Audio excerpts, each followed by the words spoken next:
In the final months of World War II, as Nazi Germany collapsed and Allied victory seemed certain, an unease crept into the hearts of Western leaders, particularly British Prime Minister Winston Churchill. While the Western Allies and the Soviet Union had fought side by side against Hitler's forces, their partnership was an uneasy one, founded on shared enemies rather than shared ideals. Britain and the United States were liberal democracies, advocating free markets and political freedoms.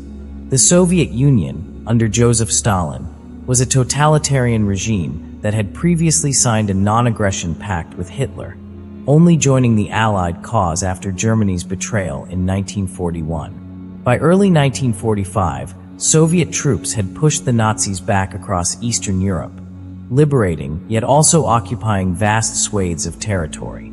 Countries like Poland, Romania, Hungary, and Bulgaria were being liberated, only to find themselves under de facto Soviet control. Churchill, haunted by the possibility of another form of tyranny replacing fascism in Eastern Europe, grew increasingly distrustful of Stalin's intentions.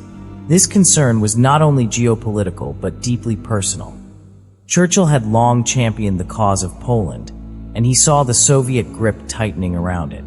Though Stalin had promised at the Yalta Conference in February 1945 to allow free and democratic elections in Eastern Europe, Churchill doubted the sincerity of these assurances.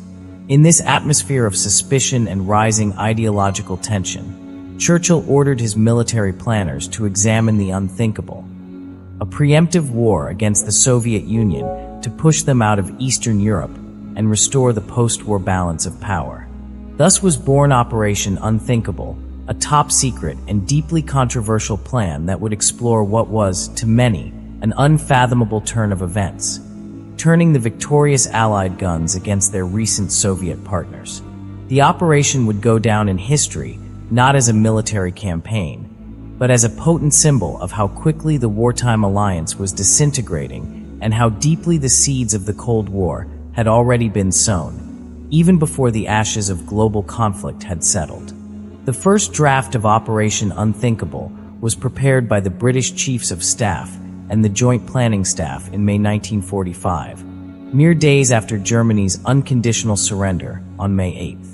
The primary scenario under consideration was a surprise Allied offensive against Soviet forces stationed in Germany and Eastern Europe, with the aim of imposing the will of the United States and British Empire upon Russia.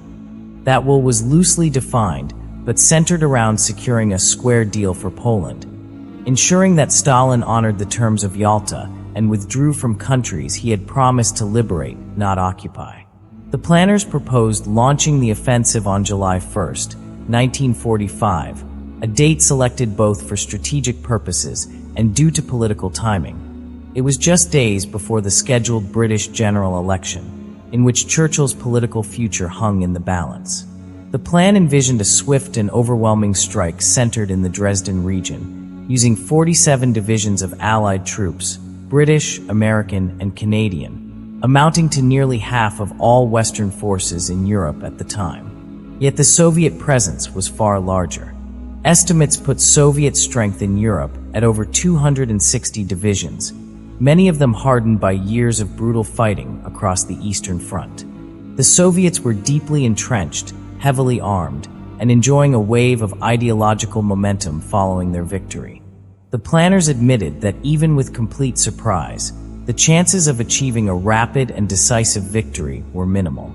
A report signed by the British Chief of the Army Staff on June 9, 1945, acknowledged that any success would likely be fleeting and that the West would be drawn into a prolonged and bloody war, fighting not only superior numbers, but potentially also on extended fronts deep into Eastern Europe or even the Russian heartland.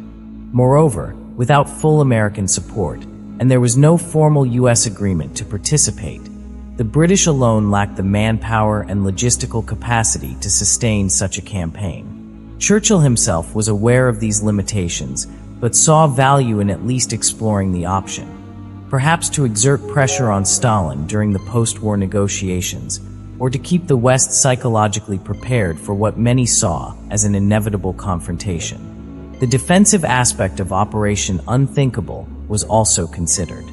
This scenario reversed the tables, assuming that it would be the Soviet Union that initiated aggression in Western Europe.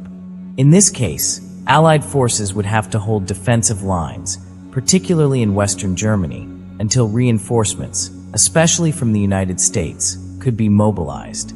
The Soviet military had proven itself highly effective in sweeping advances, capable of overwhelming large swathes of territory in a short span of time. Given the state of Europe's infrastructure, the vulnerability of supply lines, and the war weariness of Allied troops, the prospects for a successful defense were uncertain. Intelligence reports hinted that Stalin was consolidating power rapidly in Eastern Europe and might soon shift focus westward.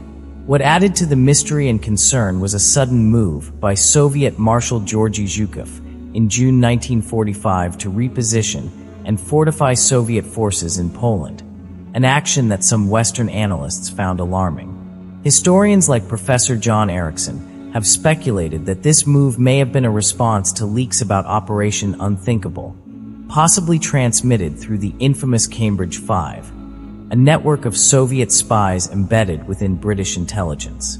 If Stalin had indeed learned of the Western plans through espionage, it would have validated Soviet suspicions and further undermined the fragile trust between East and West. Alternatively, Zhukov's actions may have stemmed from internal Soviet calculations about securing their sphere of influence against any Western interference. Stalin had long held deep suspicions about Churchill and Roosevelt's intentions, and he viewed the post-war settlement as a strategic battleground. The idea that the Soviet Union might invade Western Europe outright in 1945 remained speculative, but not implausible given the paranoia, ambition, and rapidly shifting power dynamics of the era. Operation Unthinkable's defensive scenario was never formalized with clear troop deployments or logistical planning, but its very existence underlined the extent to which the West feared Soviet expansionism and considered confrontation as a real, if undesirable, possibility. The plan was ultimately shelved, largely because of political changes and the dawning realization of Britain's diminished post-war role. The British general election of July 5, 1945, resulted in a landslide victory for Clement Attlee's Labour Party, unseating Churchill just weeks after the war in Europe had ended. Attlee's government was more concerned with domestic reconstruction and social reform than with grand military adventures. At the same time, U.S. President Harry Truman, who had taken office after Roosevelt's death in April 1945, was not inclined toward direct confrontation with the Soviet Union at that time. Truman favored diplomatic strategies and economic containment, policies that would later be codified in the Truman Doctrine and the Marshall Plan. As such, Operation Unthinkable was quietly set aside, never to be implemented. Yet its legacy is profound. The plan demonstrates how quickly the wartime alliance had begun to crumble, and how deeply the mistrust between East and West had already taken root.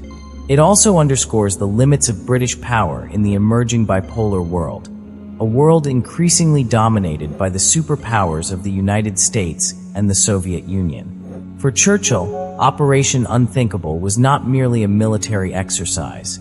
It was a reflection of his political philosophy, one that viewed totalitarianism of any kind as a dire threat to European civilization. Though he lost political office before he could act on the plan, Churchill's warnings about Soviet aggression would echo loudly in the years to come. As the Iron Curtain descended across Europe and the Cold War took shape, Operation Unthinkable stood as a chilling what if?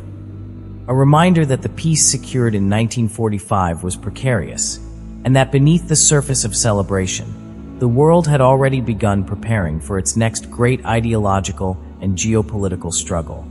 Even today, the plan remains a haunting example of how quickly alliances can dissolve and how thin the line is between peace and war, especially when global powers pursue conflicting visions for the world order.